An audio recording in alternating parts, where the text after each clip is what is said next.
As we tackle the challenges of COVID-19, inequality, climate, and ecology, our ambitious plans for billions of pounds of investment, mass transit and flood mitigation are focused on unlocking jobs and building homes for citizens right across Bristol. We want to recover and renew the city responsibly, putting sustainable, inclusive growth at the heart of everything we do. At the gateway to the city, Temple Quarter and St. Philip's Marsh will become a thriving, sustainable urban area that is welcoming to everyone to live, work, study, and visit. The transformation of Temple Meads, including 3 new entrances, will create a world-class transport hub with capacity for 22 million passengers each year, making the city better connected and easier to get around. Forged around the new Bristol University Enterprise campus, Temple Quarter will be a new innovation district that creates 22,000 jobs, including construction jobs, over 10,000 homes, and a £1.6 billion annual boost to the city economy. Meanwhile, the regeneration of Temple Island will see a vibrant new district created, offering major new employment opportunities, much-needed affordable housing, and a new conference and hotel facility. In the city centre, Finzel's Reach is becoming a thriving new neighbourhood. It is already home to Channel 4 and many businesses, and the next phase for 300 homes and office space is being taken forward. Castle Park View, currently under construction, will become a landmark on the skyline as the tallest residential building in the city, with 375 homes, 20% affordable. We've pedestrianised the old city and closed Bristol Bridge to through traffic, plus improved cycling, walking and public transport options respond to changes in the way we travel while tackling congestion and air quality.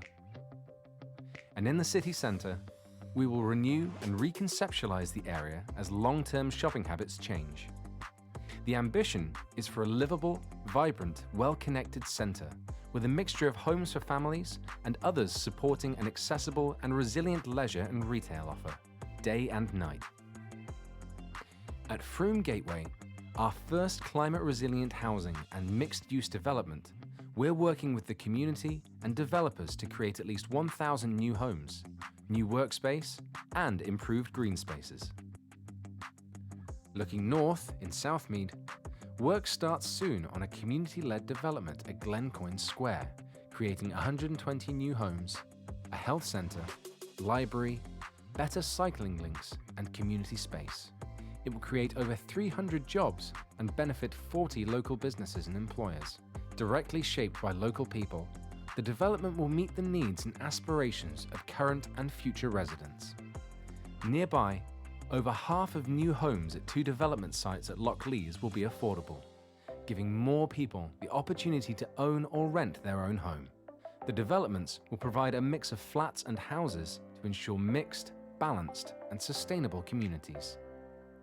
The Ytl Bristol Arena, the UK's 3rd largest arena space, will bring world-class events to Bristol. When it opens in 2023, it will host cultural, sport, and music events and bring 500 jobs and a £1.5 billion boost to the local economy. At Avonmouth in the northwest of the city, a £100 million investment in a flood management and ecology works programme has kick-started the transformation of 60 hectares of underused land into the new Avonmouth and Sevenside enterprise area, creating opportunities for thousands of new jobs. A new junction to the M49, full fibre broadband, and a skills academy will connect employers in the area to local communities, providing new jobs and opportunities to reskill.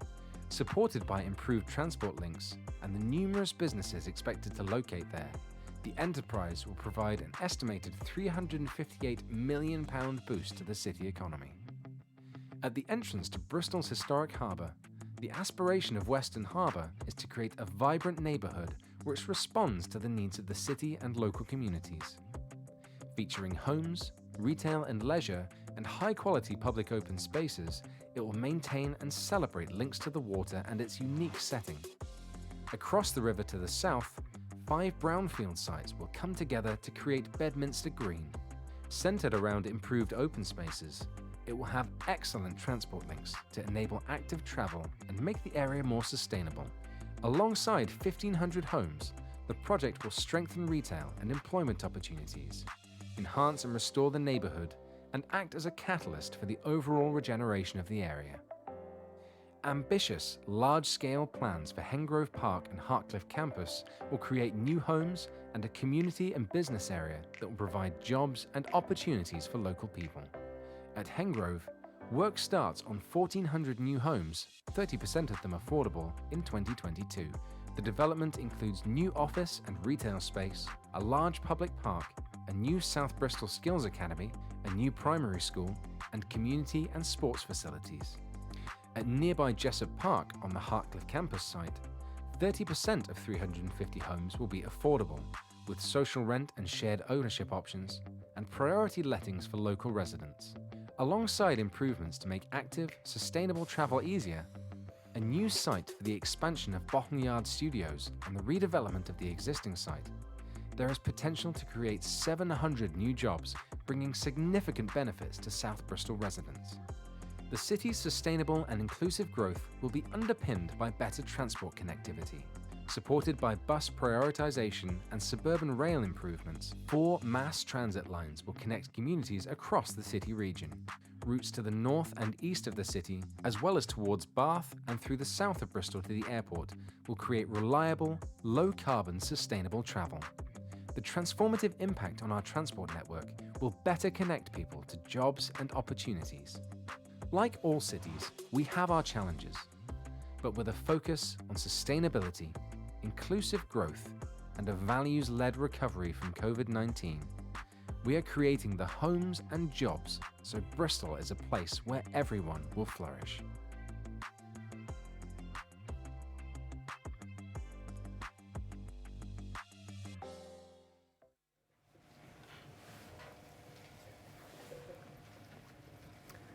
Good evening, everyone. Welcome to Festival of Ideas and welcome to Watershed. My name's Andrew Kelly, Director of Bristol Festival of Ideas. This is our 7th Mayor's State of the City address and takes place in very different circumstances to all the others that we've had and in a different place. And I'd like to pay tribute to Watershed for the safe and comfortable environment that they have provided. It is a model for all institutions and buildings to follow. Our evening will run as follows. Following this introduction, Caleb Parkin, our city poet, will read his 2nd official poem. Then we'll have our 2 youth mayors, Alice Towle and John Wayman, who will speak. We will then show a short film, We Are Bristol, and then we'll go straight into Mayor Marvin Rees's State of the City address. I will then rejoin Marvin for interview and answering the questions that we've been asked and others. We've already had 53 questions submitted and we'll try and get to as many as we can, but I do apologise, we're not going to be able to get to them all. If you'd like to ask questions arising from the presentation today, you can do so in the Ask a Question box on the platform, and you can also join the chat and comment as you go along. Finally, we're delighted to have with us tonight Nikki Harris, who's our BSL signer. We're very grateful to her for supporting us in this way. That's how the evening will run. I'd like now to welcome our city poet, Caleb Parkin.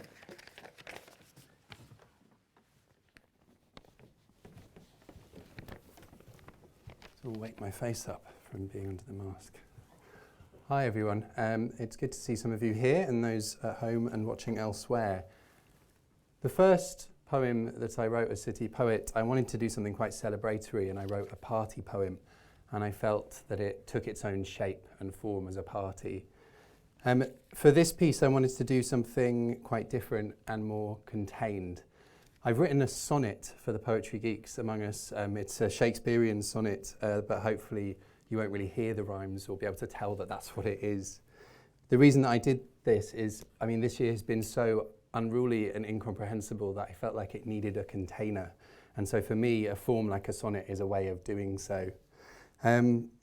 it kind of evolved from the idea of windows. Windows have become so important this year. You know, we look through windows to outside during lockdown. We're now seeing, with the lockdowns in halls of residence, the students spelling out messages on their windows, and of course all the rainbows we saw on windows too. So, and uses this idea of window shopping, and the retail sector, like so many others, is facing a lot of challenges, and I use this kind of image in it related to windows. So here it is. It will also be up on the Festival of Ideas website, and on I'll put it on YouTube as well, so you could hear it again if you'd like to. Window displays. In January, we went window shopping for the year we imagined, peered in at February's deepening greys. Next door, the lights in March flickered, view obscured. Before April's rainbows flattened onto window panes, and by May, families huddled into phone screens. New TV channels streamed eulogies, looped bad news. June displayed school, a mosaic of faces, or a dream. Some kneaded dough. Others raised fists, raised statues. In sparse parks, high summer burned with uncertainty, while clouds of paper masks whispered lists of names. Blue butterflies, listless over to let signs across the city. Now, this plexiglass autumn, our smiles contained behind layers of paper or fabric or doubt. Now our feet take new steps together on this calendar's empty street. Thank you very much.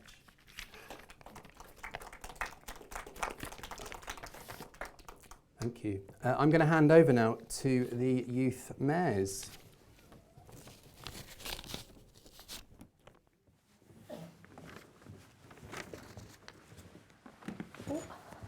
Just got to get this off. So, good evening, everyone. Thank you so much for having us tonight. So we're Bristol's two youth mayors. My name's Alice and I'm currently a student at Bristol Grammar School, and my fellow youth mayor John will be talking to you in a minute. We're also members of Bristol City Youth Council, which is incredibly exciting.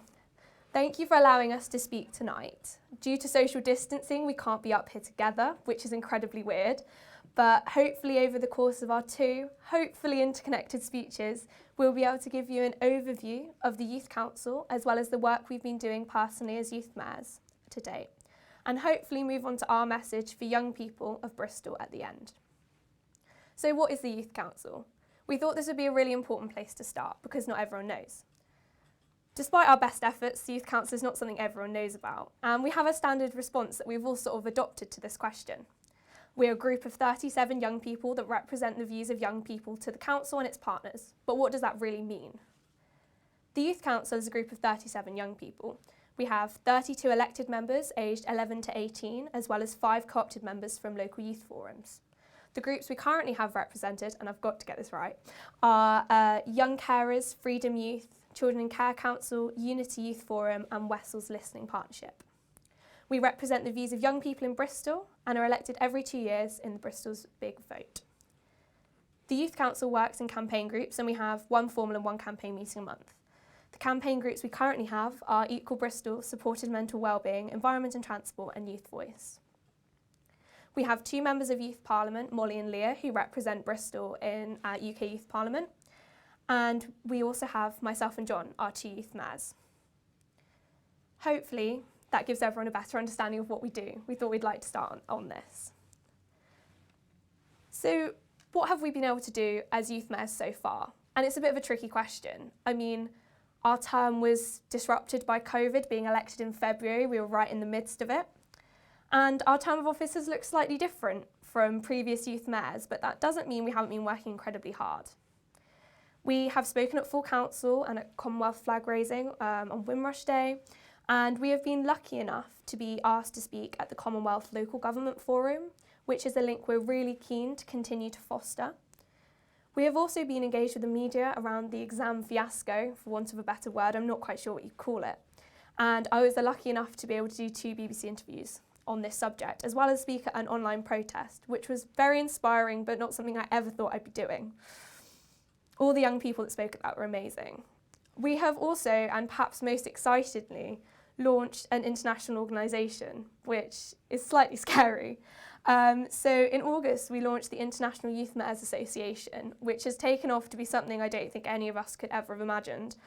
We're a group with currently over 40 members and still expanding. Invitations are going to Scotland as we speak. And we're coming from lots of different countries. I think we have about 6 at the moment. And it's a group where we come together and work together as youth mayors, and we're so excited to see where it goes. Now, more than ever, it's so important to create international ties, especially in light of Brexit and also COVID making us all so much further apart. Meeting with the International Youth Mayors Association is the highlight of my month, and I can't wait to see where it goes. It's an incredibly exciting and rewarding piece of work. Obviously, before I hand over to John, I can't not talk about the elephant in the room, COVID-19, the reason that we're currently all sat here like this. We're delighted to be able to be here tonight in person at this event, and we understand that this is a privilege that we've been afforded due to the measures that are currently in place, and that privilege is not lost on us. And in order for the people of Bristol to maintain some of these freedoms, we need to make sure that we adhere to government guidelines and we all work together to keep Bristol safe. And that is something we really want the young people of Bristol to remember and take to heart, because by working together, we'll be able to combat this. Now I'm going to hand over to John, who will talk you through some of the work that he's been doing, as well as his message from young people. Thank you very much for listening.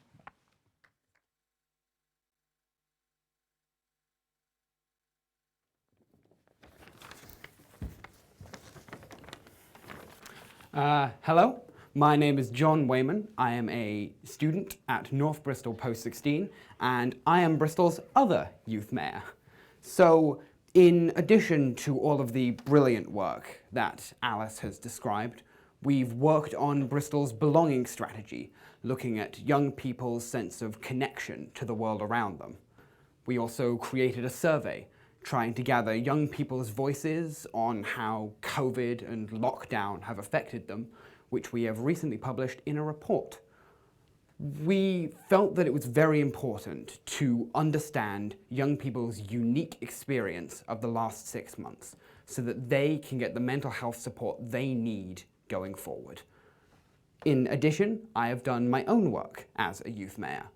Early on in lockdown, I spoke on Oxford Youth Strike for Climate's Youth in Politics livestream.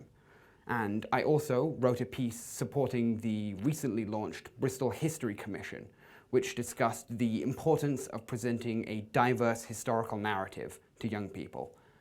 And of course, all of this has been going on alongside our regular monthly meetings with Marvin, who continues to be incredibly supportive of the work that both the youth mayors and the youth council. We also wanted to take this opportunity to speak more generally about the state of Bristol's young people, both now and going forward. As I mentioned earlier, young people have been uniquely impacted by COVID and the restrictions in place because of it. In addition to the chaos and the potentially immense sense of loss that many in Bristol have suffered, young people have had to deal with missing out on months of valuable schooling, as well as uncertainty surrounding exam results. And I think the uncertainty there is significant. I know that saying "in these uncertain times" has become somewhat overused as of late, but there is some truth to it. And unfortunately, that uncertainty shows no signs of going away. It's difficult enough, normally, to find your place in the world as a young person, whether that's in a new school, going off to uni, or entering the workplace. And the continuing impacts of COVID certainly aren't going to make that any easier. That is why, now more than ever, we as youth mayors feel it is crucial not only to hear what young people have to say, but to take those voices and to use them to help shape the world around us. Over the past year, Bristol's youth have proven themselves more than capable of tackling global issues, whether that's by campaigning against the systemic racism that continues to plague our society, or by being at the forefront of the fight against the climate and ecological emergency. Therefore, if we want to build a post-COVID world that young people can truly belong in, it is imperative that they get to shape that world. And if we can manage that, I think we can all find some hope for the future, even in these uncertain times.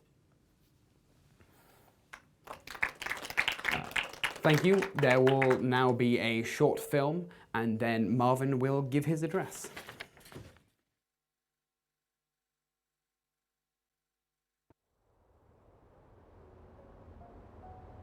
I think everyone took a little bit of time to process what was going on. It was like something out of a film. Oh, lockdown is very upsetting. No jobs, people can't support their families. I'm talking like 20 quid full shift. Been nothing left to put food on the table and stuff.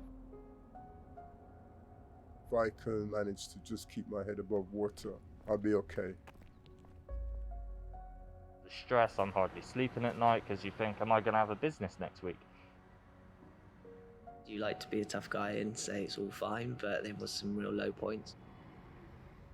It has been difficult not being around everyone. It can be quite isolating.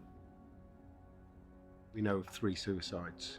Men who really struggled with mental health issues and normally rely on places like pubs for social interaction. I worked on the We Are Bristol line in the response to coronavirus. We were organising people who had been shielding to get access to food and medication. I think a lot of people could have used a service like it before. It's been hard for our residents not being able to see the families. It does bring you closer to them. You do what you can to make everyone get through this crazy situations. We never thought this pub could work in a social distance sense, but we have found a way. I think we've just changed the way that we shop. It's going to take some time to come back, but we're really lucky, I think. Luckily, a lot of great clients are still stuck with us, and now they've got a whole gym to stay, which wouldn't have been there if they hadn't, so thanks to them. Bristol is hugely independent, hugely proud place. I think that's still intact, thankfully. Not forget there's always hope, that you're never on your own. Yeah, everyone's helped one another. It's been quite good, really. Do something about that during a pandemic and help people was one of the things that carried us through. Hopefully that's the kind of thing that will continue, and the thing that we learn from this is that we can help one another.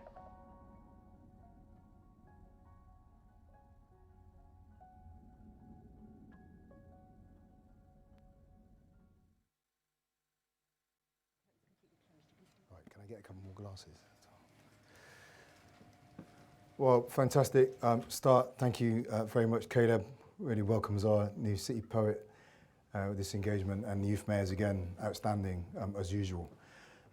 This has been an incredibly humbling year for humanity. I think in the modern age, when we've looked at any crises, we've generally had the view that someone somewhere could solve it if they chose to. We've been of the mind that CEOs, politicians or scientists could just make decisions to end poverty, end hunger, house people, or even stop wars. And I think this might be the first time in the modern era that we've had to confront the limits of human power in facing up to the fact that there is no individual or group anywhere out there who can just solve this, even if they wanted to. So I got three main reflections on the year. First, COVID is testing every system we depend on. Our education system, our food system, our transport systems, our democratic systems, our economic system. And while we have our heroes who have fought to keep things going, the systems themselves have been found wanting. School and exams have been missed. Jobs have been lost. People have gone hungry. Transport has ground to a halt. Elections were cancelled. and we are on the cusp of the deepest economic depression since the 1930s. Second, COVID is not indiscriminate. Viruses get disproportionate opportunity to attack vulnerable individuals through weaknesses in our systems. It has exposed our inequalities. It's those in the lower socioeconomic groups, in overcrowded housing, frontline jobs, black people, Asian people, poor people, those with pre-existing health conditions who have been hit hardest by COVID and the consequences of the lockdown. It has exposed the national weakness resulting from the political and economic system in general and 10 years of austerity and the disinvestment in society in particular. This not least because it has left public organisations, local government and public health under-equipped for this shock. Third, COVID is a crisis that is forcing us to rethink who and how we are. For some, COVID will be a point of difference, division and suspicion. For others, it will drive them to think about our interdependence. Think back to those early reports from Wuhan. If you were like me, you cared, but it was one of those crises over there. I think back to the Global Parliament and Mayors Conference we hosted in Bristol in 2018. Nearly 100 mayors, their staff, the United Nations, the World Health Organization, all in Bristol. We focused on 3 priorities. Urban security and migration made sense to me. The third was city preparedness for pandemics. Even then, to me, pandemics felt like a distant threat, something for mayors from the global east and south to plan for and address. And yet today, the threat that was over there is causing pain, loss and death for families over here. So I want to begin by expressing my sympathy and condolences to all those families who have experienced loss. I think particularly about those who have lost loved ones and not been able to hold the funerals families would have wished, and then having to grieve in isolation alone. And the losses we have faced have not just been about death. Many people have lost jobs, personal relationships, and their financial security. Others have lost mental health and falling into depression. Domestic violence has increased. Calls to childline have risen. People have lost their homes as places of safety. In a recent comment, Prince Charles warned, "There has never been a time as uniquely challenging as the present, when the pandemic has left perhaps another 1 million young people needing urgent help to protect their futures. The task ahead is unquestionably vast, but it is not insurmountable. The consequences will not disappear the moment we get a medical breakthrough. The legacy of this will be with us for many years. We will not be able to heal all the hurts, but we can commit to being a city in which healing and hope is possible." So I want to say thank you to those many people who were helping making the healing, hopeful Bristol a reality. From the medics who risked their lives to deal with the virus, to the community organisations who have distributed food, to businesses and unions who have tried to keep people in work safe. I talked earlier about the COVID testing our systems. Something that has stood up to the test is society. Thousands of people volunteered through the Can Do Bristol website. Many thousands more set up their own groups or simply took care of family and neighbours. And we tasted something special, I think, and spiritually fulfilling as we turned out together to clap for our carers. There are many, many people and organisations I could name, but I will pull out just a few. Our nurses and doctors, NHS support staff, pharmacists, paramedics, ambulance crews, and all the public health professionals. I want to mention Caring in Bristol and the Cheers Drive project. Our care workers looking after people in their own homes and in our care homes. Our foster parents, those who had to shield, and those who came forward in response to our appeal for more families for Bristol children. Bristol's cleaners in hospitals, health centres, in all buildings. We now know just how critical they are. Our hoteliers who worked with us to provide shelter to our homeless. Retail workers who kept local shops and supermarkets open and delivery drivers who kept shops and homes supplied.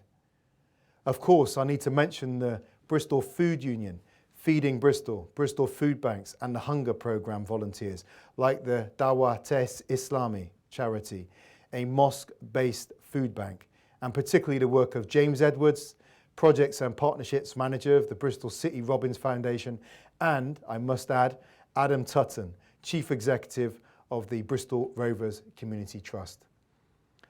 There are individual examples from all over the city, like Mr. Chatter, who runs the Fulford Fish Bar in Hartcliffe. His business had to close for the lockdown, but before doing so, he offered fish and chip lots to people in the local community who were struggling. I want to celebrate Usdor's campaign to protect retail workers from abuse, threats and violence, and thank the Community Meals team and our National Food Service. Our drivers in Bristol Community Transport, First West, Stagecoach Southwest, who kept public transport moving, to our taxi drivers, many of whom became delivery drivers as we sought to get emergency food out to people. We owe so much to our teachers and school support staff for getting kids back to schools and meeting the educational and pastoral needs of children when they were at home under lockdown. Parents who have balanced family life, homeschooling and work, and our postal and logistics workers from the Royal Mail to Amazon. They have literally continued to deliver. We owe huge thanks to our community centres and the people that work in them. The people and places open their doors to often isolated people and keep communities together. Places like Lotley's Community Orchard Project and the Vench, as well as their near neighbours Southmead Development Trust and the Greenway Centre, and the volunteers of the Ardagh Community Trust, breathing life back into community places that were in decline. If we didn't know it already, we do now, that our voluntary community sector is critical to our resilience. People like 125 and are off the record, reaching people in ways that many of the big providers cannot or will not. The same goes for organisations like Empire Fighting Chance, transforming young lives through boxing, and who all found innovative ways to keep their support going. The volunteers working in community media, Ujima and BCFM in particular, and the critical part they played working with us to get the COVID messages to people who were too easily missed, and the mainstream media who supported our public health messages, particularly Radio Bristol. We want to thank Bristol Waste Crews who continue to collect our rubbish and clean our streets, our park services teams and park volunteers, our housing responsive repairs team and tenant support groups. And I want to thank our cemeteries and crematoria teams who have stepped up in incredibly difficult times. Together we have lived, worked and cared for others in a way that has kept communities safe and supported those in vulnerable situations. Now, I must be clear about the scale of the challenge facing us because it is significant. We have the scientific challenge of fighting the virus itself, protecting the National Health Service, and that search for a vaccine. But we have to face up to the reality that a vaccine will not come down and cover us with an impenetrable shield that will allow us to return to life as we once knew it. We need to prepare now for the new normals. The virus will continue to be with us, mutating into new strains, targeting the vulnerable. And we face the consequences of the lockdown measures put in place to contain the spread of the virus, including what is likely to be the deepest economic depression in decades. The employment rate in Bristol in recent years has been the highest of the British core cities and 1% above the national average. But from March to August, unemployment had more than doubled to 4.5%. By August, 70,000 people of eligible employment in Bristol were furloughed. That's 30,000, that's 30% of our employees. That was a third higher than at the end of May.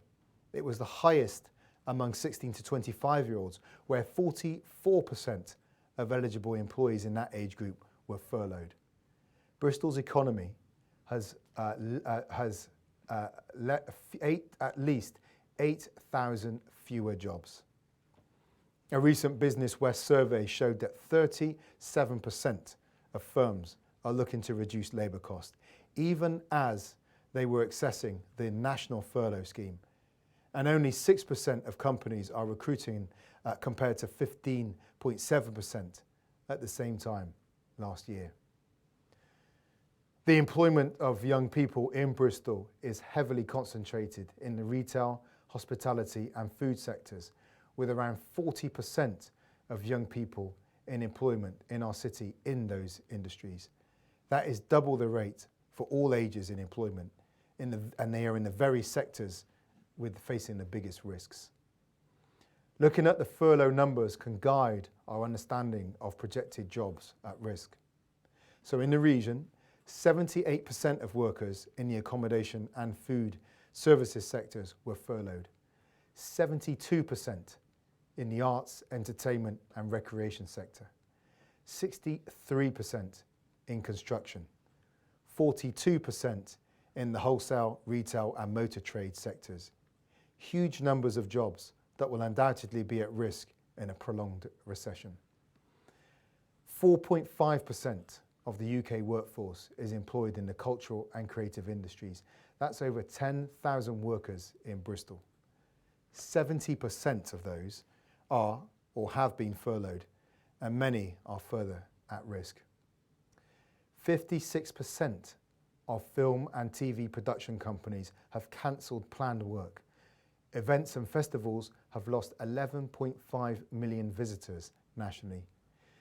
Average combined weekly loss of incomes across the city's cultural organisations range between £315,000 and £375,000, with predictions that many organisations have exhausted unrestricted reserves by the end of the autumn. The combined economic impact on our museums is over £35 million lost. Nearly 2/3 of festival and event organisers were forced to cancel planned events. 42 of the large outdoor, indoor festival and live events responded identified a £5 million loss due to cancellations in summer 2020, with a further £6.5 million impact on the wider supply chain. There's been a 40% reduction in civil aerospace orders and jobs already lost in the north of the city in that sector. The retail sector alone in Bristol is forecast to cut 1,600 jobs during this year. We anticipate inequality widening.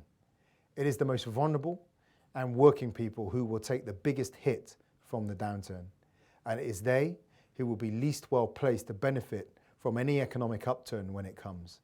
Hardship will be particularly pronounced in lower super output areas in neighbourhoods from Hartcliffe to Hillfields, from Lawrence Hill to Lockleys and Lawrence Weston.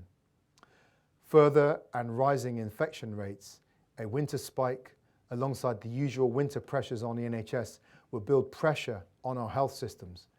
We face business failures and rising unemployment, a return to evictions, burnout of workers in public services and schools, a spike in mental health pressures, and maybe a more dramatic public reaction along with greater community tensions and rising crime.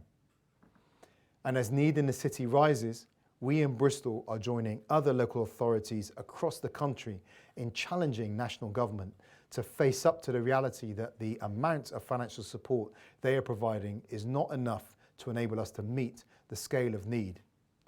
Government have put £10 billion into the problematic national test and trace system, much of it going on contracts with private firms like Serco and G4S.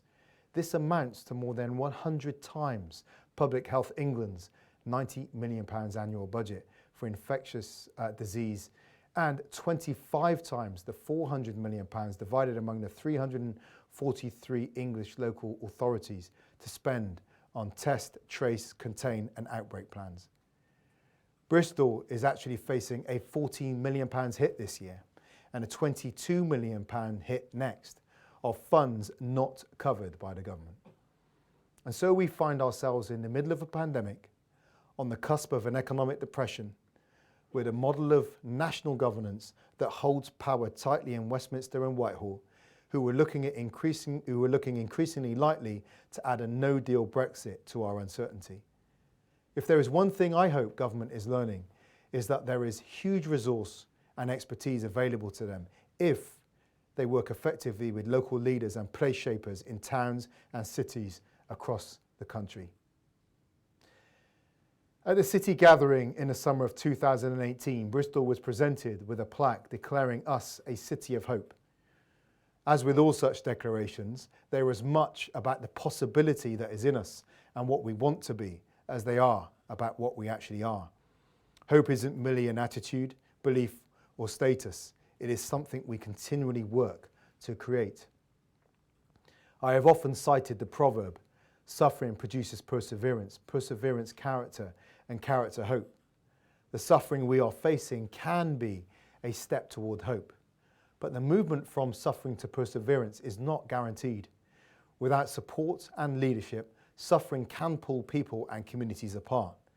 It's our job to fight for the investment in lives that mean we come through these trials stronger, more resilient, more sustainable, more together than we were before.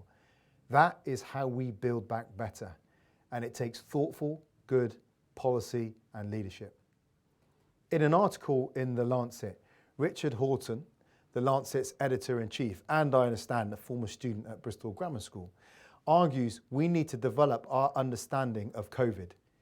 He suggests we are not suffering merely from a pandemic, but a syndemic, in which two categories of diseases are interacting: the communicable disease, COVID-19, and non-communicable diseases that cluster around poverty and inequality, such as cardiovascular disease and obesity. The aggregation of these diseases on a background of inequality exacerbates the adverse effects of both. And as Richard went on to say, the most important consequence of seeing COVID-19 as a syndemic is to underline its social origins. The vulnerability of older citizens, Black, Asian and minority ethnic communities, and key workers who are commonly poorly paid with fewer welfare protections points to a truth so far barely acknowledged, namely that no matter how effective a treatment or protective a vaccine, the pursuit of a purely biomedical solution to COVID-19 will fail. Unless government devises policies and programs to reverse profound disparities, our societies will never be truly COVID-19 secure. And he continued, our societies need hope. The economic crisis that is advancing towards us will not be solved by a drug or a vaccine. Nothing less than national revival is needed. Approaching COVID-19 as a syndemic will invite a larger vision, one encompassing education, employment, housing, food, and environment. Viewing COVID-19 only as a pandemic excludes such a broader but necessary prospectus. This speaks to the warning that we and other local authorities have made to government since the beginning, that this crisis is shortchanged if we only measure it in terms of NHS capacity and ICU beds. This is a social crisis, and unless we deal with the underlying weaknesses in our society, we will be constantly vulnerable. Moreover, that vulnerability will be with us as we move into a future where shocks, be they economic, environmental or social, are predicted to be more common. The themes Horton points out resonate with the foundations of our approach to Bristol. We will continue in our commitment to deliver them. On employment, with Bristol Partners, we have developed our economic renewal strategy and we will deliver on it. We must increase the city's resilience and sustainability alongside enhancing the social and economic well-being of every community. Our priorities include working with business and unions with the aim of protecting existing employment levels, building skills and pathways to work for young people where the impact is currently being felt most profoundly, and create opportunities for employment, especially by supporting green industries. We will support business, promote digital innovation, and work to attract new and established businesses into the city in the way we did with Channel 4, now up and running and employing Bristolians. And we have allocated capital funds to a COVID response fund. £4 million will be made available this year and £6 million next year to support recovery. We're asking government to front-load investment in our green infrastructure to bring forward funding for infrastructure, in jobs, and to support the local supply chain, while also allowing us to benefit from the decarbonisation of economic growth from now. Investment in this area will allow us to capture the benefits of decarbonising our economic growth right now. Investing in Temple Meads will bring homes, jobs, and a renovated train station. Western Harbour will bring forward 2,000 homes in a sustainable location. A transport plan will bring new and reopened stations, more biogas buses, and a low carbon mass transit system that will transform people movement in the city. We will rebuild our flood defences for the 21st century and beyond, and renew the city's bridges and harbour walls. We will also continue to make Bristol attractive to investors in the UK and around the world. Along with former Prime Minister Gordon Brown and Labour mayors and leaders from across the country, we have laid out the need for a clear programme of job retention schemes and to use this opportunity to invest in a greener economy, to invest in transitions to lower carbon operations, transport and machinery replacement schemes, and to invest in advanced research and development to retrofit and invest in new technologies. I've written to the government to request a boost for their job retention schemes in the aerospace industry and other key sectors. Along with my colleagues from the Core Cities network and the city's trade union leaders, we have asked this government to do more to protect jobs, support key industries, and do as much as governments in other European countries. And we want to deliver decent quality jobs. We have now been officially recognised by the Living Wage Foundation as a living wage city. This is more than 1,750 people earning the real living wage, reducing the risk of in-work poverty for hundreds of families. We're driving our economy by coming together with local authorities and businesses from Cardiff and Newport, from Swansea to Swindon, Gloucester and Bath, to launch the Western Gateway. It provides us with a place at the government's table alongside the Northern Powerhouse and Midlands Engine. We need central government to back local and city governments to find more of the answers. The government references levelling up, but continues to drive a Westminster-led agenda, underfunding city and local government that undermines the possibility of an inclusive recovery. The impact of COVID-19 on our economies and fiscal outcomes is huge. Now we have to invest in communities, in sustainable-led industry, and in social economic infrastructure. As has recently been said by the Centre for Progressive Policy, having borrowed at record levels, now we must invest in local economies and local institutions that can deliver rapid, systemic and sustainable change.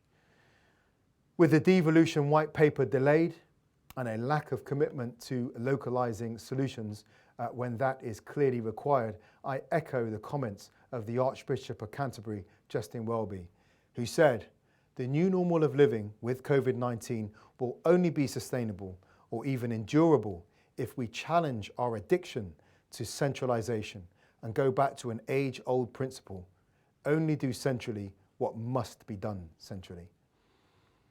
On housing, the virus has already had a dramatic impact on our biggest existing challenges. To have a home is the single biggest determinant of life outcomes. Both the Brexit uncertainty and the COVID crisis has had a significant impact on the construction sector, but we know the housing crisis is sharper than ever, and we will return to our stretching targets and continue to build homes, including affordable homes and council houses. I'm proud of our delivery on housing. We've converted the council to a delivery organisation from a standing start, and the numbers speak for themselves, as do the cranes on the city's horizon. We have built just short of 7,000 homes since 2016 and around 1,000 affordable. We have built up a council housing programme of over 1,200 homes, the largest council housing development programme in this city for over 35 years. When we add the pipeline of projects to our housing company is working on, this rises to almost 2,500 council homes to be built in Bristol. The days I visit people in their new homes, often the first time a family has had a quality, stable home, are the best days in the job. Knowing we have delivered security, health, and better life outcomes for real people gives this job real meaning. That's why building homes remains a key focus. Quality, affordable homes are essential to building an inclusive city. The kind of homes we build and where we build them will be the biggest determinant of our environmental footprint, reducing our carbon emissions and impact on nature and wildlife. And on COVID, building homes that build communities means people will live within the kind of social support networks that we have seen are crucial to our resilience and our ability to overcome shocks. On education, we are delivering on thousands of work experience placements, continuing the Reading City project, keeping libraries open. We are supporting the Commission on Race Equality to increase diversity in our teaching staff and increasing the spend for children with special educational needs and disabled children, expanding classroom spaces and building new schools. On food, tackling child hunger has remained a key focus as one of my core 2016 pledges.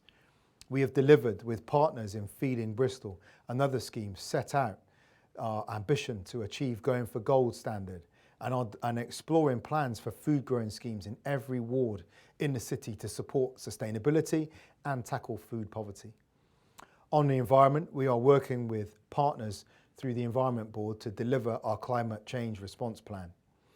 Accelerating our work to complete pedestrianisation of the Old City, a bus gate at Bristol Bridge, closure of Baldwin Street to through traffic are steps towards cleaner air and healthier, more vibrant retail and entertainment-led city centre areas. Rather than expanding the simplistic and outdated residence parking zones, we are working with communities towards livable streets, improving the public realm, enhancing public transport and active travel. We are seeking more powers to tackle solid fuel burners and polluting construction equipment. As the city continues to grow, we must also improve our transport infrastructure, changing the way we manage through traffic and working with the city on travel change and shifting work patterns. We will clean our air without financial penalties on the very households and businesses who need financial support at this time and who need to be able to access jobs now and in the future. And we will deliver against Bristol's transport plan with the bus deal and the strategic outline business case for the mass transit system by next spring. We have taken key steps towards enhancing our lives by reversing dramatic declines in wildlife, restoring the natural environment. Along with the Environment Board, Avon Wildlife Trust has led on the design of a city ecological emergency strategy that commits us to 30% of our land to be managed for the benefit of wildlife, to halve the use of pesticides, improve water quality, and to work with communities and businesses to reduce the consumption of products that undermine the health and habitat of wildlife. Now, we will build for recovery, but we will be alive to the risk that a dash for growth may end up subjecting us to a growth strategy that is values-free. We cannot afford that. We need to build back with our values to deliver a new normal that has inclusion and sustainability at its core. We need to plan and build our future against the likelihood of future shocks while reducing the contribution we make to the likelihood of future shocks. That is why we have put the economic recovery strategy, climate strategy, and the ecological strategy at the heart of our planning. We built these strategies to deliver the Sustainable Development Goals. We have a strong local commitment to tackle global challenges through local initiatives and collaboration. Through the global goals, we will harness the private, public, voluntary and academic sectors in solutions. Poverty, hunger, public health, well-being, education, equality, clean air and water, clean energy, decent jobs, innovation, sustainable inclusive growth, climate, wildlife and habitat, justice, partnerships. The Sustainable Development Goals underpin the way we work and will underpin our recovery, our journey to hope. These global goals will allow us to contribute also to the conversations happening right now around the world amongst the global network of cities who are stepping up to lead while national governments flounder. Moreover, it's our judgment that investment, global investment, will flow to the most resilient cities, those cities that are least vulnerable to climate shocks, floods, economic collapse and social disorder. And investors will gravitate toward green growth opportunities and all the reputational advantage that will bring in addition to the financial returns they seek. We have set out our city plan as a roadmap for the future, led by the Sustainable Development Goals, recognising the interdependency, acknowledging that tackling poverty must go hand in hand with improving health and education, reducing inequality, stimulating growth and tackling climate change. My final message tonight is this. This crisis can only be overcome by the city coming together, our citizens and our organisations. We must recognise this is as a syndemic. We must tackle the social determinants of health and inequality as well as the biomedical determinants of health. We must come to terms with the fact that the virus will be with us in our lives for the foreseeable future. We must learn to adapt to the new normals. We will need to design and build COVID-secure environments and learn and adopt COVID-safe behaviours. There will be no certainty from the top, and so we must familiarise ourselves with the principles of how COVID is passed on from one person to another and allow this knowledge to shape our behaviour, to keep ourselves and others safe. And I want to reflect once more on our commitment to being a city of hope. It's in our One City plan, it's in Bristol City Council's corporate strategy. It is one of our core commitments and we will hold strong to that commitment. Thank you.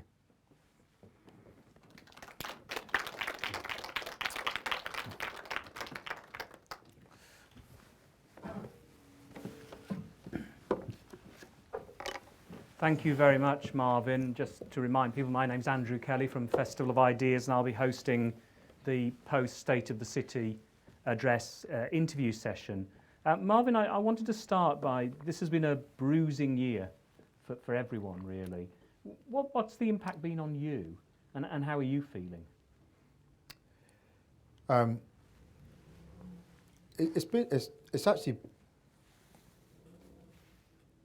It's a challenge, right? But actually, I was on a call today, every Wednesday between 12:30 and 1:30. We have what we call the City Leaders Call, leaders from police, universities, transport, schools, voluntary sector, creative sector, care homes. And 15, 20 people come together to connect and to talk about our impact on the city and how we navigate the city. That wouldn't be happening without this crisis. So, and that group has been quite phenomenal. It's been a technical group in terms of people that talked about specific challenges, but it's also been quite people don't burst into tears and all that, but it's been an emotional support. So in many ways, it's been a very, very challenging year, but it's provided an incredible opportunity to learn about and see the growth of the strength of relationships within the city. And I guess with all challenges, you get that mixed bag. Okay, thank you very much for that. We've now got 92 questions, which we're not going to be able to get through, but okay. But I can assure you that in a city of 92 languages. That's perfect. The mayor's office will respond to a number of the questions that we're not able to address tonight. And I want to start. We've had a number of questions about power and the power you have as a mayor. and as a local authority. Today's Times, I think the third editorial to mention you actually, is and praise you in fact, talked about it's essential that local government is given the powers that it needs. What powers would you like to have now that you don't have currently, whether it's to deal with this crisis or more generally? So I have a frame for that question because I think people see you want a checklist of this, that and the other, stuff that you can just control. To be honest, the biggest need I have now, and I think the city needs to be able to take control of its future, is to get certainty over that future investment package. We want that one of the best things government could do to help us to begin to get organised is to make solid declarations about the investment package coming our way. Mass transit, Temple Meads, house building, flood defence, rebuild our harbour walls, invest in our bridges. If we had that declared right now, we could begin to organise our local supply chain, our skills base, build the inclusive economy. Without that certainty, it's that uncertainty that robs us of the opportunity to plan. And when your planning ability is undermined, you lose power. So it's not just a checklist of decision-making opportunities passed down, it's about the framework in which we work. That's essential.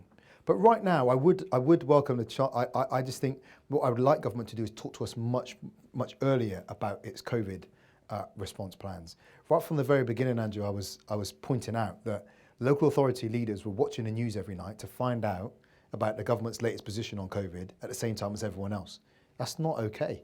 We're in governance, so then our finance team are hearing about an announcement for business support packages, going home that night trying to work out what that means for Bristol City Council while all the questions start coming in when we find out at the same time as everyone else. It's no way to run a country. So more certainty, more upstream, and I'd like government to actually talk to us so we can make sure that whatever they declare is locally appropriate. 10 o'clock curfew is a classic. Our concern is that a 10 o'clock curfew and that hard stop means that people are being passed from a COVID secure environment to a COVID insecure environment on the streets all at the same time, mass congestion.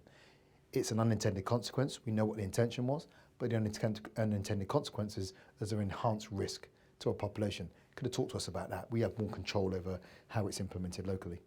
And just explain to us, you've got Andy Burnham being very vocal now about the way Manchester is being treated. Will you be in a similar position in terms of having to decide about different tiers or in terms of more protections and so on?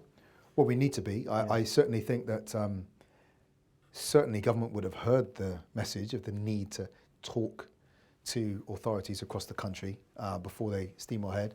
And that's not just about, if you come and talk to us in Bristol, right? If government say I want to come and talk to Bristol, I'm not just going to pitch up with myself, and a deputy mayor and a few council officers. I'll come with Business West, with our universities, with our cultural sector, with our voluntary sector, with our police. We will come as a collective and begin to talk about the city systems. That is just the way we work down here now. So again, government needs to understand it's not just about the balance of power between a Conservative central government and a Labour-run local authority. That's not how we're running things. We are trying to get that collective voice, that collective understanding. And that's the offer, and that's what government must, for the sake of any hope, start engaging with that. And one of the interesting things I've been reading about in terms of extending democracy is that city mayors and regional mayors should become members of a new renewed House of Lords. Have you seen these arguments? I haven't seen that. I can imagine Twitter going crazy now. That's not something I would comment on at the moment. But I haven't heard it. Yeah. There was promise. You'll remember, Andrew, when David Cameron came to Bristol to launch the whole mayoral initiative in 2012, and whenever it was, there was talk about there will be regular meetings between the mayors and the Prime Minister. That never happened. I remember being in number 10 before George was elected the first time, and David Cameron said he would create a cabinet of mayors chaired by him initially, and you're absolutely right, nothing resulted. Well, I'm not going to make a cheap point here, but I will say that what's been great is that the leader of Newcastle, Nick Forbes, has been, and is the leader on Labour on the LGA, has been attending shadow cabinet, which is great, and they're just regularly chirping in, engaging. And there have been Conservative ministers who have been very proactive on the city's agenda and listening to cities, and that's been very, very welcome historically. You know, we've lost a couple of those, unfortunately, but we still think there was a kernel of hope in there. I think Eddie Lister, who went from chair of Homes England to work for Boris Johnson's, been, you know, real good support for the city's agenda as well in there. So, you know, there is hope. Let's move on to some other questions. One, we've had a number of questions about housing, and you covered a number of elements of that in your State of the City address. A number of people asked about homelessness, and it seemed for a while that, given the government support and COVID, it got almost overnight solved the homelessness problem in a way, you know, in what it did. What are your fears about that beginning to come back again? Well, I'm fearful of it coming back in the face of the economic depression, and with the removal of protections against evictions, that, as I said in my speech there, we face a prospect of increasing levels of homelessness. That may not even be in-your-face street homelessness, rough sleeping. It would be the invisible homeless, people in temporary accommodation, sofa surfing, staying with other members of the family. That is a real concern for us. I will say though that it's important the way we talk about it, because the hoteliers scheme and getting rough people off the street, what it did was it took people off the street, but the fullness of the homelessness problem was never just about accommodation, isn't it? It's about mental health, you know, addictions, connections to families. So it tackled one element of the challenge, and we were able to engage with people on other elements, but clearly a number of fronts didn't. And actually, it was one of the cases we kept making to government. Now is the time to really push resource into all those services that wrap around rough sleepers, and allow us to while people are in to engage with them. I mean, there's a fantastic story. There's a friend of mine, Esther, that works at what used to be called the Crisis Centre, which is now called Hope, on Stapleton Road, working with rough sleepers. And she said that a guy came to her door delivering food, and she recognised him as one of the guys they used to work with who was homeless, and he had a job now. And she said, you know, wow, amazing to see you. And he said, yeah, I took the opportunity of being in the hotel to get the support I needed, and I got a job and I got somewhere to live now. So it there was an opportunity there to take. We took as much of it as we can, but homelessness is going to be an ongoing challenge. It's also going to be around housing supply, a fundamental challenge of having enough homes for people that we have to bring through, and that's been massively challenged by Brexit, by COVID, and the impact that's had on the construction sector as well. But again, we're continuing to say, can we get that front loading of investment from government to keep that sector moving? We had a number of questions about the difference between affordable housing and social housing and council housing. How can we move forward council housing, social housing more, do you think? Well, we need the money to make it financially viable. What's also lost is a point I've made from my beginning, from about a year into my time in office. We face a lot of campaigns about specific frontline services, save this and save this building, save that service. But no one ever campaigns for the backroom staff, the lawyers, the planners, the housing officers, and these are the people that actually keep the cogs of the city moving.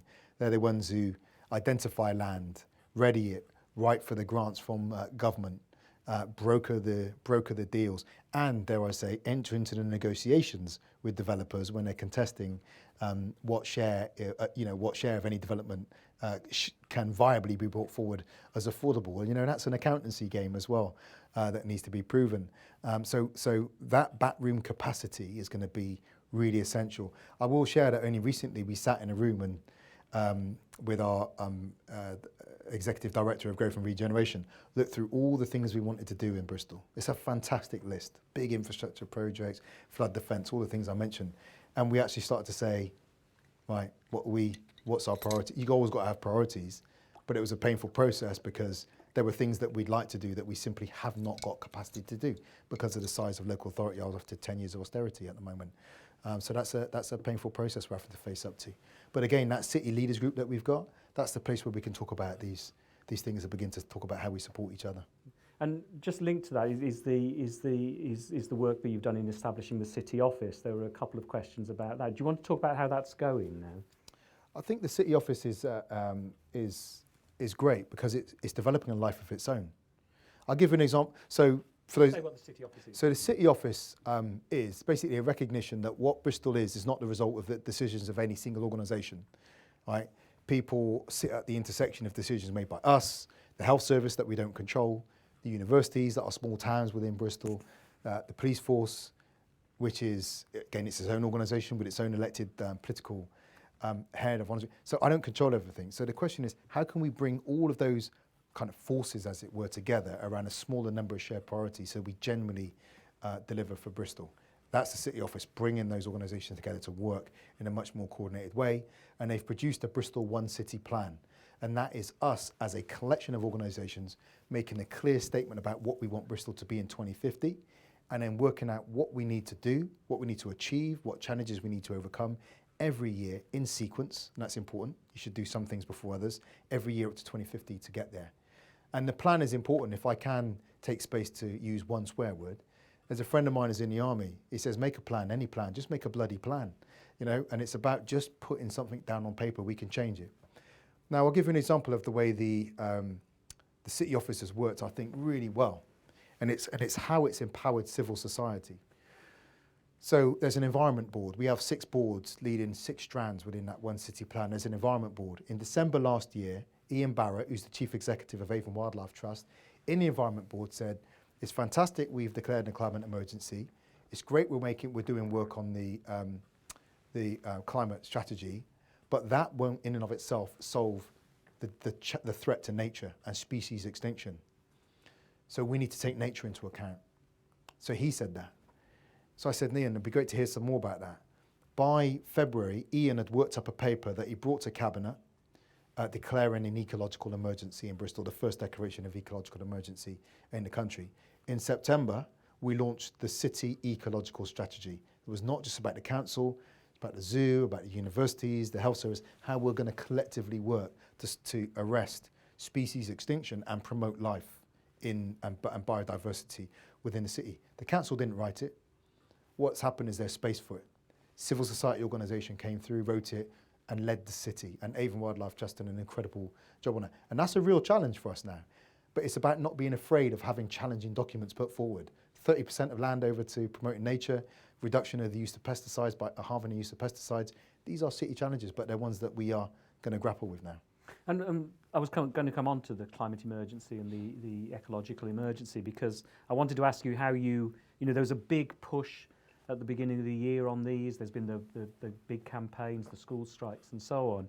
And it felt like, you know, there's been many false dawns with the environmental movement, and you think progress is being made and then it falls back. But there was real momentum developing, it seemed to me.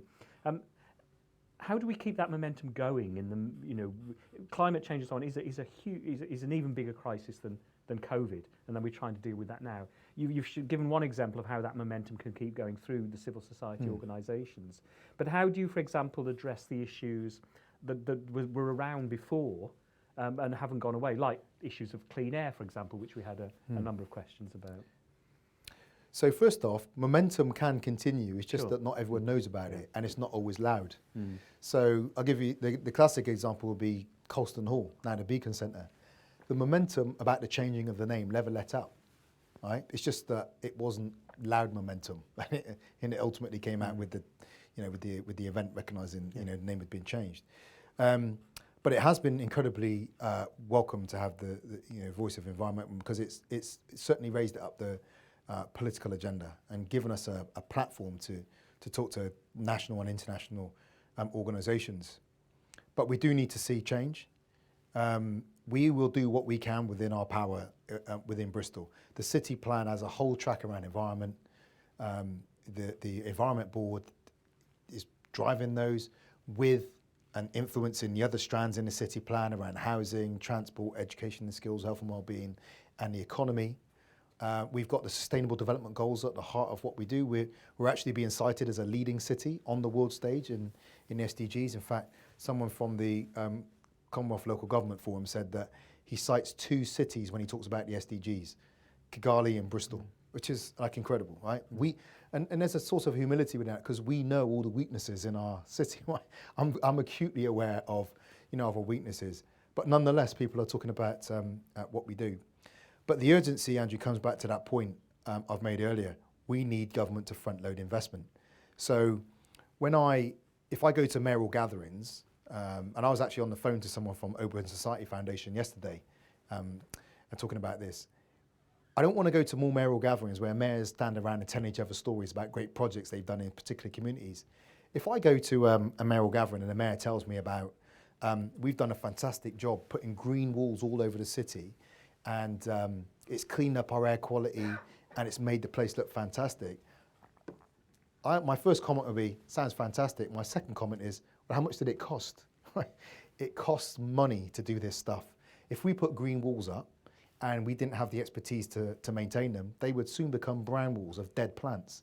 It costs money to do stuff. It costs money to deliver a mass transit system, to deliver zero carbon homes. All that stuff costs money, and we need that money front loaded. That looks like momentum, right? And that's what people see and experience, the change that's happening. That's why we're constantly banging on about it. Let's get the investment front loaded. Let's keep us moving while we have this window of opportunity, and we can begin to benefit from the decarbonising of growth right now. So that actually the growth we need is decarbonised by definition, rather than growing and then trying to retrofit social justice and climate friendliness onto it after the fact. It's too late then. But can I just push you on two issues? The first is about clean air, because we had a lot of questions on that, and there was, one of the things about the pandemic was a huge reduction in traffic on the streets, on the roads for quite a time, and the air just felt cleaner actually. I mean, how can we maintain that in terms of the wider issues that, things like the Sustainable Development Goals and so on you're talking about? So we've tried to capture that. That is actually the way we've put it. We've tried to capture that benefit by introducing the changes to the way traffic moves around the city. Highest profile, I guess, is the introducing a bus gate on Bristol Bridge, the closure of Baldwin Street to through private cars, only to buses now, and the pedestrianisation of the old city. And people have, they're not pretty at the moment, but it's because it's been done quickly. The broadening of pavements and introduction of cycle lanes at key points within the city. All of that's been done with the aim of capturing that benefit. We always know there's going to be a pressure because that absence of traffic on Bristol streets was only ever temporary in response to the lockdown.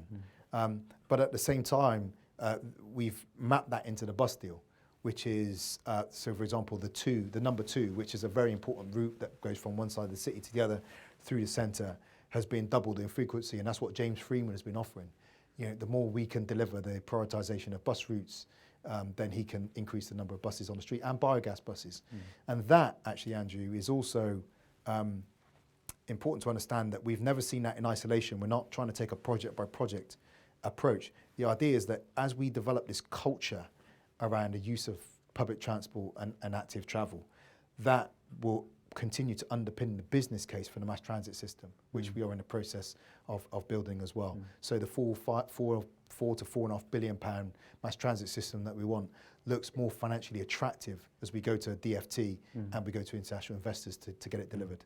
There were some specific questions about mass transit, which I'll leave for the office to answer. But another issue which has been mentioned, which was with us before the pandemic started, was about the future of international travel, and particularly about the future of Bristol International Airport. And that is going to come back as almost certainly as an appeal and so on.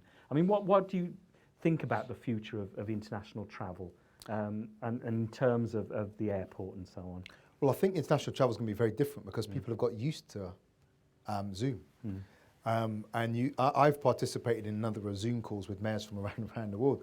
I was on one with C40, chaired by Mayor Garcetti. Yvonne Sawyer from Mayor Garcetti is the Mayor of Los Angeles, who's chair of C40.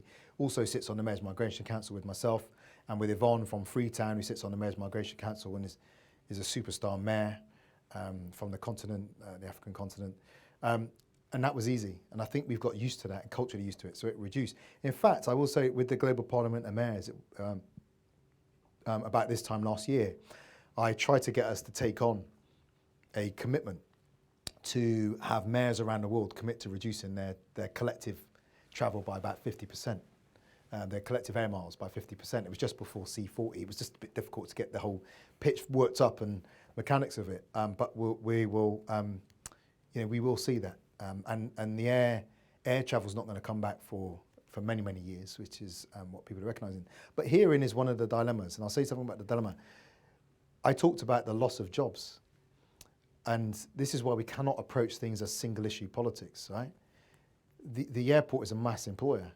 The airline industry is both in terms of flights and construction is mass employers, and make a case against it, great, but you have to say something about jobs, livelihoods, poverty, insecurity, and all the other things that begin to kick in when people experience that uncertainty, including, I would add, reactionary politics. So I saw a headline the other day about Trump, and it was from it was either from a politician in a coal-producing town, or it was someone in the coal industry, and they said, if Trump loses, we're finished. Vote Trump. Now, if we do stuff without giving people viable economic alternatives, we could end up with, well, you get the woke moment, I've got the T-shirt, I was on the right side of history and I made the right statement. But what you've done is you've shored up for yourself a horrific kind of politics in the medium to long term, reactionary that denies climate change and so forth. So we have to do them both at the same time. It's just about being wise. As I said to a friend of mine the other day from Extinction Rebellion, being right isn't enough. You have to have a plan. And you have to understand society, and you have to understand how you get that through. If being right was enough, we'd have ended racism and sexism by now. It takes more than being right. I think also, maybe I'll just leave that one there. Okay. Well, let's move on to some others because we've still got quite. There was one of the strengths of Bristol, of course, is the cultural vibrancy of the city, and that's been heavily affected, as you pointed out in the address. Now, yesterday, the Arts Council announced through Treasury support the Cultural Recovery Programme, which has benefited a number of Bristol organisations. Benefited in the sense that it gets them back to where they might have been, or at least can last until March. What are your fears and hopes for the cultural sector beyond March? I mean, do you think it can survive? Because, speaking personally, we do lots of events, and we need more than 15 people in a room to make those events pay. And the whole sector is going to struggle, I think, after this, unless things recover quite quickly. That's my fear. Yeah. It says it on the tin. We're fearful about the Christmas period, how people are going to survive, both in terms of nighttime events, but everything that goes with it, like the nighttime economy. So actually with Nicola Beach and Craig Cheney, we're talking about what we might be able to do as a city to use some of the outdoor spaces, Lloyd's Amphitheatre. Now we've got pedestrianised Corn Street. Could we do something there to, and again in the winter, what can we do to make those places a little bit warmer? Maybe some marquees to allow businesses to expand out to hold events in COVID secure environments. So we are very concerned about the winter. And yeah, we recognise that it was fantastic to get the good news for a number of our cultural sector organisations. And actually what was also welcome is there was quite a range of organisations in there as well. It wasn't just the usual suspects. And we need to protect the usual suspects. They're iconic. Old Vic and so forth are iconic institutions within the city that are critical to our arts and culture offer. But it's great to get out beyond that as well, as they would say too. But we're very concerned beyond March. And this is where, Andrew, the point I was making about working with government to give us some certainty, right? What is going to happen? Let's not end up the way we've always seemed to end up with local authority leaders and places waiting on a knife edge with everyone else to find out about their future. Let's sit down, plan it out, right? Let's have a 5-year plan, a 10-year plan of some sort. And I know it's harder to do that the further you get into the future, but have in a world of uncertainty, let's give as much certainty as we can. Loading uncertainty upon uncertainty is not going to be helpful by any stretch of imagination. I interviewed the mayor of Stockton recently, who I hope we can get you and him together at some point. You share similar upbringings and work areas, but his slogan is "Upset the setup," and I thought that was rather a good one, really. I like it. Yeah, well, you can have that one. Yeah, I will quote that. Goes along with my friend, says "Occupy the rhetoric." That's one I've taken from someone. You've got two now you can use. So we had the youth mayor speaking, and the impact on young people. It was raised in a number of questions of COVID, but also about coming back to university and so on. We've seen there were a number of questions raised about, allowing students back, but it's a university matter and government matter really. But what, in terms of young people,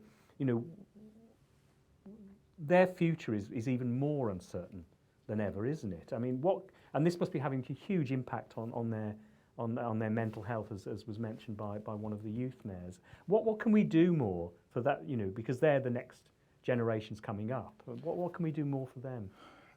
It comes back to trying to give as much certainty, Andrew. I think that I just enter into it when I play in that mind experiment about what it must be to be a young person.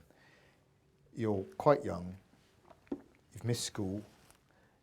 You've got all that undefined uncertainty and jeopardy that's been put in your life. When I was a kid growing up, I was often quite terrified of the prospect of nuclear war. I had a plan in place. I was going to run round to my nan's house, right? I was with my mum. I was going to run round to my nan's house, see her, and then try and run to my aunt's house and see my cousins. And that was but I had that, but I also was aware it was kind of a long way away. Now we're actually in a shock. And we're being told that there are the increasing likelihood of future shocks. We see the data around species extinction. We can see ice sheets falling off into the ocean. So I can understand this kind of sense of what kind of world are we inheriting. We can see this kind of mad politics around championism and the echoes of it going around the world. How do we end up in a situation where someone like that ends up getting elected? I don't even just mean that. It's not. That doesn't start and end with him. He's part product and part fuel for a theme within politics that seems to have burst onto the public scene. That causes me anxiety, but I'm probably more than halfway through my life now. If you're just starting out, that's, I can understand that's a real challenge. It just comes back to, I'm just dying to get the certainty in, get the alignment between the investment, showing that we are physically changing our cities, towns, and our systems. That's what needs to change. Decarbonise transport system, decarbonise energy system, decarbonise waste system, decarbonise house, so we can live in a way that, whether we realise it or not, is not killing the planet, and we can live in a way that facilitates human relationships, social justice, economic inclusion, and hope. I really think it's about reconceptualising, replanning, and rebuilding our towns and cities, across the planet. Interestingly, we had a number of questions about science education and the importance of that, and particularly, I suppose, in the context of the pandemic. Talk generally about education as a whole, which you're very passionately committed to, and what are the developments there? Well, very practically, we need to bring school places through, as we are. We've got schools being built across the city as quick as we possibly can. They're coming through quite well. But I think on the future of education, one is it's massively important to me. It was my gateway. The day I went to university, I felt that I just turned a page in my book. I spent the age from 14, I was desperate to get out of my circumstances. And then once I crossed that line and got to sixth form, I knew that I had to get to university to change the physical and cultural environment in which I lived, from one of almost demoralisation and hopelessness that I experienced so often growing up, to hope. It's a new dawn. And when I got to Swansea, I thought, this is it. I've got hope now to move forward. But I think the future of education is going to be in line with what we've done, but it's going to have to take mental health much more into account. And that's going to be a challenge for teachers, because they got a lot on their table, on their desk already. The pressures to get exam results and taking care of their own mental health and well-being, an incredibly stressful time.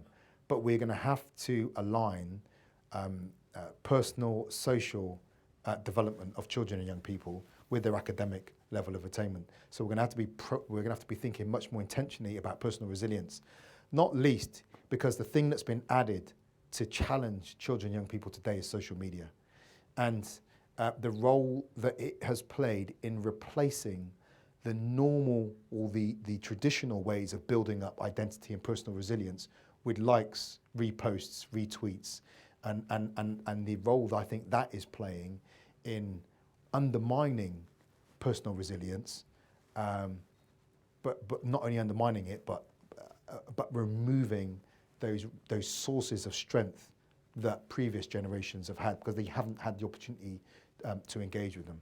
So education is going to have to catch up with that.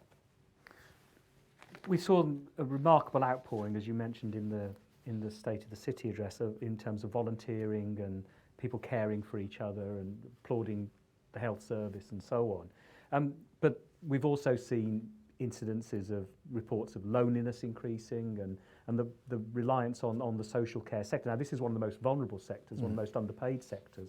It's something I know that your administration has paid a lot of attention to. What do we do about this? Because, you know, if we're in for another period of 6 months of potential isolation for a lot of people who are vulnerable, but often very lonely as well, I mean, what more can we do there? So on that leaders call we have every week, Una Goldsworthy's on that call, who's now head of Guinness, I believe, and he's a fantastic, has been a fantastic person in the city delivering housing for years with United, but is now there as well. So she speaks into that care challenge, and Christina Gray, our Director of Public Health, is obviously all over it. And my cabinet lead for adult social care, Helen Godwin's one of the most experienced councillors, incredible councillors in the authority. So we have good people working on this, but we recognise it's it's a huge challenge. So we are going to need to properly fund, and again I don't want to talk about, but we don't get stuff for free. We're going to have to keep properly funding our care sector.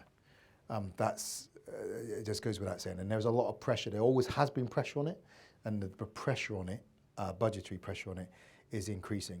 But there are other things that need to happen too. So the work we did over the summer with our volunteers was about trying to mobilise that community resilience, that strength in communities that is out there, irrespective of public services, civil society, and as it were.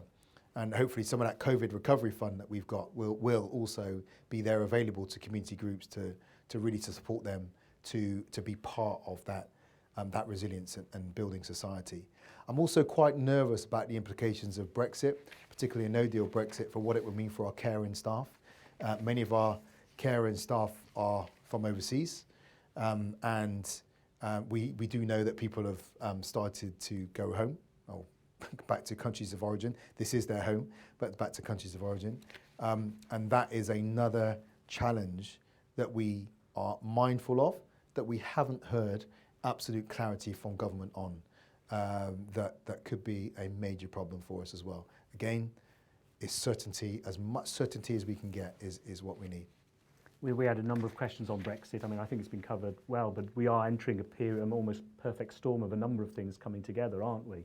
In terms of Brexit and pandemic and a recession or a depression, and as a city leader, how do you cope with all of those things?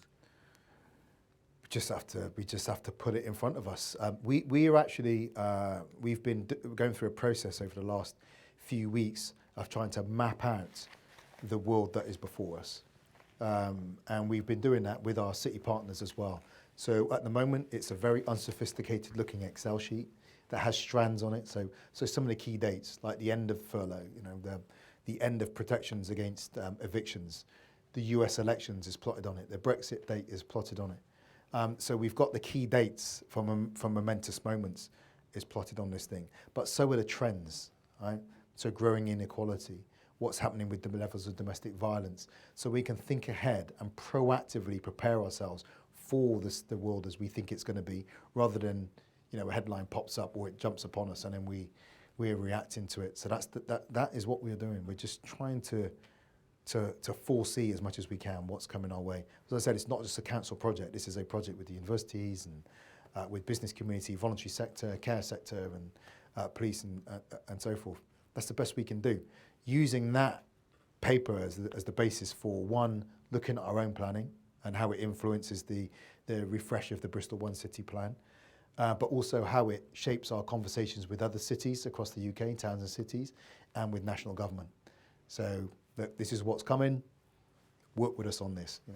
And it's just worth noting that this event has been part of the Resilience Week, which the City Office has been running, and there are events coming up on Brexit and the One City plan coming up in the rest of this week. we're beginning to run out of time, so I just want to go through a couple more. And as I said at the beginning, the other questions will be answered. We'll be working with the Mayor's office on that. Can you bring us up to date on the History Commission and what's going to take place there? Yeah, so we've now appointed a chair, fantastic chair, Tim Cole.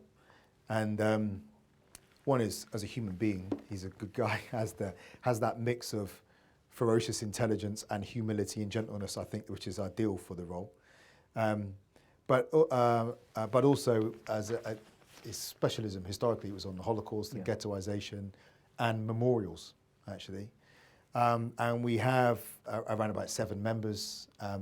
We have historians, but we also have philosophers, a legal expert, someone who's been very involved in community and Colston, in Dr. Sean Sobers, but also has worked a lot on community media as well. So we have a fantastic mix of people. And what they've done is they've started to craft out their work plan and how they're going to approach it.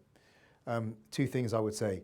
One is it's really important that they've set out at the beginning. Colston is the departure point, but it's not the destination. You know, the point is not to define Bristol's future simply in terms of this is not Colston or the opposite of Colston, because the perversion of that would be that you are basically defining the city in terms of Colston, just by anyway. So Colston is the launch pad for an investigation of who we are. And the way Tim sets it out, I think, is quite beautifully. And the first question is, what have we remembered? And then you engage the whole city. So that's about race, and it's about, and it has to be about black people within there. Colston is the departure point. But actually, it's all about class. It's about women. It's about gay people. It's about disabled people. It's about the working class, trade unions. And when you have a fuller understanding of Bristol's story, then you'll have more material to say, well, actually, this is what we've remembered in our big grand story. But actually, is that an accurate reflection? Does that really portray Bristol as it is? And within that is the other question, what have we chosen not to remember, right? So who's been forgotten from this history? So that's where they are, and they're getting work. The other principle is really important to recognise is that they will be reaching out to community groups across the city. So they are not doing new research and doing stuff. What they're doing is they're convening, reinterpreting, representing existing research from dusty old books that are on the shelves, but getting contributions from community groups from across the city as well, like the Brislington History Group, for example. What does that tell us about Brislington? How do we map that into the broader themes and stories that they are reinterpreting to the city? So you know, my hope, and I'm very confident, is that they will give the city a stronger sense of self and more mature material in which to decide who we are and who we want to become. You've had, you know, a significant events happen, like the renaming of the Colston Hall and Bristol. Do you think Bristol is now coming to terms with a lot of these things? I thought certainly the reaction to the renaming of Colston Hall was much better received than it's been, the arguments have been in the past, for example. Yeah. Although an image comes into my mind, the difference between, or the public reception of the difference between Malcolm X and Martin Luther King. Martin Luther King was seen as America's most dangerous man until Malcolm X offered them an alternative. So, you know, the renaming of Colston Hall might have been a dramatic moment if the statue hadn't been pulled down. But as it were, yeah, I mean, I've been quite taken that the openness of people to actually saying, do you know what, we do need to have a think about ourselves. And in my office and with me, I've been at pains to say, we need to lead Bristol in a way and make decisions and campaign, I would say, recognising the fact that we're going to have to live with each other after. No one's going anywhere. So we need to work in a way that means that if you get what you wanted, you feel respected. You feel that Bristol's your home. If you don't get what you wanted, you still feel Bristol is your home. You feel respected. And even if you get what you didn't want, Bristol's your home and you feel respected. And that's about the process, the integrity of the process, the inclusive nature of the process we will get to. Because the truth is, in any city, everyone's going to experience those things. We're very different.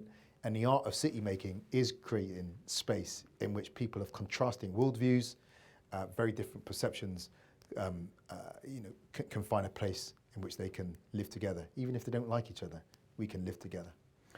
Two final questions. The first was actually the first question we received, and it's two parts, but they're very quick to answer. What's been the hardest project to deliver in the almost 4 years now that you've been mayor? I'd say housing has been hard because it took a reorientation of the authority. It took, it took taking resources away from the arena in many ways, to something that people weren't going to live in, the legal power, the planning power, and saying actually Bristol's priorities are delivering houses for people. And it was a real challenge. Can I say one of the hardest moments as well in my time, actually, my office will laugh because I'm always talking about the arena, was the decision of Temple Island.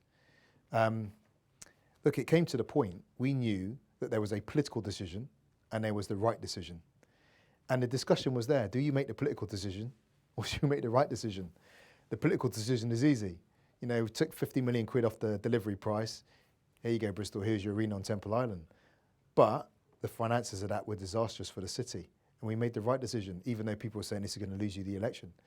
But if I can indulge me for a moment, Andrew, if we had borrowed £160 million to build an arena and we were trying to open it right now in the middle of the pandemic, we'd have £160 million empty building, making no revenue against which we'd be making our mortgage repayments. We said there was huge risk involved in the arena, and it was a risk the city could not afford to take on, and the risk of catastrophe was too high. And the current situation shows that we were right, but it was a very, very hard decision at the time. And the second part of that question was, what's the biggest regret in terms of your 4 years? I think the biggest regret was watching the usual ping pong of party politics begin to reassert itself. I said, look, there's only so long I can hold a hand out to you while you keep chewing on my fingers. You know, nobody would, and what they say, you know, fool me once, shame on you, fool me twice, shame on me. And at some point you just have to say, do you know what, this is something we want to do, but I'm recognising that Bristol is not mature enough, the political system in Bristol is not mature enough to facilitate those kind of relationships, and that was really disappointing. And to accompany that is to some degree, and I'm not going to get into it here, but just the poor quality of some of the civic debate. And I said this around Colston coming down. You know, it's not just national; it's local.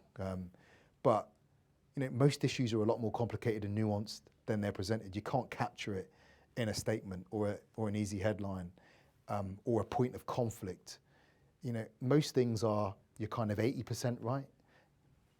Someone else has got a point of view, or actually you're saying, do you know what, you're right, but I'm right too. What we do is have these two things that are right at the same time, or we've got two things that are bad at the same time, and what we're trying to do is take the least worst option. COVID is an example. The medical threat and the economic threat, it's an example of that.